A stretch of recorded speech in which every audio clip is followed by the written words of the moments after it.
প্রিয় দর্শক, আমরা জানি মাছ অত্যন্ত পুষ্টিকর।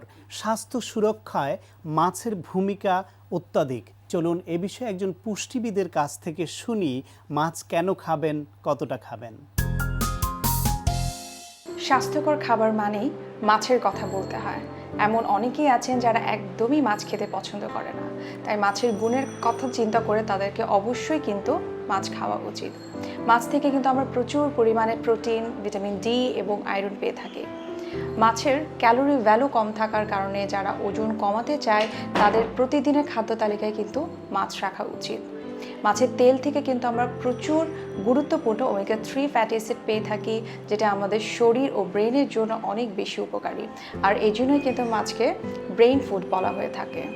মাছের যে অতিরিক্ত ওমেগা 3 ফ্যাটি অ্যাসিড থাকে সেটি কিন্তু অ্যালজাইমার ডিজিজকে প্রিভেন্ট করে থাকে, অর্থাৎ বয়স বাড়ার সঙ্গে সঙ্গে আমাদের যে মেমোরি লস হওয়ার যে চান্স থাকে সেটি কিন্তু প্রতিরোধ করে এই ওমেগা 3 ফ্যাটি অ্যাসিড। এছাড়াও এই মাছের তেল পার্কিনসন্স ডিজিজকে প্রতিরোধ করে, আমাদের দেহের যে ফ্রি রেডিকালস থাকে ক্ষতিকর সেটিকেও কিন্তু অনেক বেশি দূর করে ফেলে এই মাছ।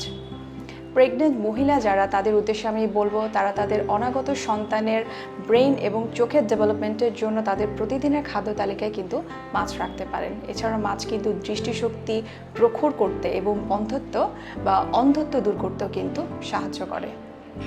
তৈলাক্ত মাছ ভিটামিন ডি এর একটি চমৎকার একটি সোর্স। মাছের তেল বাচ্চাদের এবং বড়দের টাইপ 1 ডায়াবেটিস দূর করে থাকে। এছাড়াও যাদের ঘুমের সমস্যা রয়েছে এবং যাদের চোখের ছানি পড়ার সমস্যা রয়েছে তাদের জন্য কিন্তু মাছ খুবই উপকার একটি খাবার। যারা ওজন কমাতে চায় তাদের জন্য আমি বলবো তারা ম্যাক্সিমাম টাইমে দেখা যায় তাদের লো ফ্যাট ডায়েট মেনটেন করার কারণে তাদের চুল এবং ত্বক অনেক নির্জীব হয়ে পড়ে। তাই তাদের লো ফ্যাট ডায়েট মেনটেন করার পাশাপাশি আমি তাদেরকে সাজেস্ট করব তারা যেন অবশ্যই খাদ্য তালিকায় মাছ এবং মাছের তেলকে অন্তর্ভুক্ত করেন।